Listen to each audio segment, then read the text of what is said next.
Assalamualaikum warahmatullahi wabarakatuh. Perkenalkan, nama saya Muhammad Fatur Rahman Al-Hakim dari kelas PBI 3 2020. Di sini saya akan menjelaskan tentang pengertian pembelajaran holistik integratif.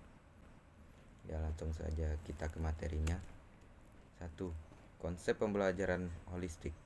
Pembelajaran holistik adalah turunan dari konsep pembelajaran holistik atau holistic learning, yang merupakan suatu filsafat pendidikan yang berangkat dari pemikiran bahwa pada dasarnya seorang individu dapat menemukan identitas, makna, dan tujuan hidup melalui hubungannya dengan masyarakat, lingkungan alam, dan nilai-nilai spiritual.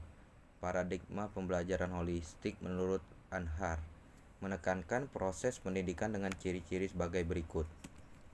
A. Tujuan pembelajaran holistik adalah terbentuknya manusia seutuhnya dan masyarakat seutuhnya. B. Materi pembelajaran holistik mengandung kesatuan pendidikan jasmani, rohani, mengasah kecerdasan, intelektual, spiritual, emosional, kesatuan materi pendidikan teoritis, praktis, kesatuan materi pendidikan pribadi, sosial, dan ketuhanan. C. Proses pendidikan holistik mengutamakan kesatuan kepentingan anak didik dan masyarakat. D. Evaluasi pendidikan holistik mementingkan tercapainya perkembangan anak didik dalam bidang penguasaan ilmu, sikap, dan keterampilan.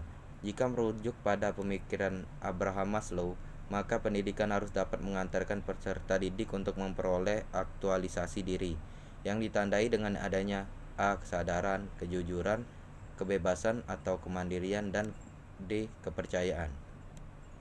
Beberapa hal yang harus dipertimbangkan dalam mengembangkan strategi pembelajaran holistik, diantaranya A. Menggunakan pendekatan pembelajaran transformatif, B. Prosedur pembelajaran yang fleksibel, C. Pemecahan masalah melalui lintas disiplin ilmu, D. Pembelajaran yang bermakna, E. Pembelajaran melibatkan komunitas di mana individu berada. Selanjutnya, ciri-ciri pembelajaran holistik. Menurut Rubianto, terdapat 9 ciri pembelajaran holistik, yaitu A. Pembelajaran diarahkan agar siswa menyadari akan keunikan dirinya dengan segala potensinya. Mereka harus diajak untuk berhubungan dengan dirinya yang paling dalam, atau inner self, sehingga memahami eksistensi otoritas tapi sekaligus bergantung sepenuhnya kepada penciptanya. B. Pembelajaran tidak hanya mengembangkan cara berpikir analitis atau linier, tapi juga intuitif. C. Pembelajaran berkewajiban menumbuh kembangkan potensi kecerdasan jamak. D. Pembelajaran berkewajiban menyadarkan siswa tentang keterkaitannya dengan komunitasnya, sehingga mereka tak boleh mengabaikan tradisi, budaya, kerjasama, hubungan manusiawi, serta pemenuhan kebutuhan yang tepat guna. E. Pembelajaran berkewajiban mengajak siswa untuk menyadari hubungannya dengan bumi dan masyarakat non-manusia seperti hewan, tumbuhan, dan benda tak bernyawa atau air, udara, tanah, sehingga mereka memiliki kesadaran ekologis. F. Kurikulum berkewajiban memperhatikan hubungan antara berbagai pokok bahasan dalam tingkatan transdisipliner, sehingga hal itu akan lebih memberi makna kepada siswa.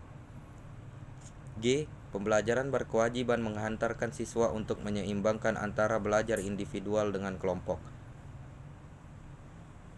H. Pembelajaran adalah sesuatu yang tumbuh menumbuhkan dan memperluas cakrawala. I. Pembelajaran adalah sebuah proses kreatif dan artistik. Sedangkan Miller mengungkapkan karakteristik pembelajaran holistik adalah sebagai berikut. A. Pendidikan holistik memelihara perkembangan peserta didik yang terfokus pada intelektual, emosional, sosial, fisik, kreativitas atau intuitif, estetika, dan spiritual emosi. B. Menciptakan hubungan yang terbuka dan kolaboratif antara pendidik dan peserta didik.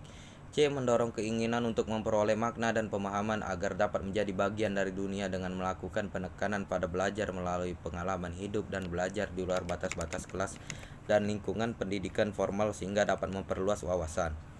D. Pendekatan ini memberdayakan peserta didik untuk berpikir secara kritis dalam konteks kehidupan mereka.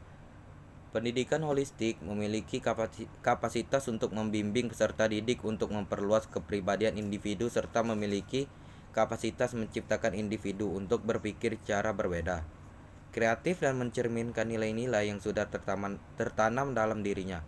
Guru diharapkan mampu mendorong peserta didik untuk berkembang menjadi lebih terdidik dan berpartisipasi sebagai anggota masyarakat. Oke, selanjutnya materi strategi pembelajaran holistik.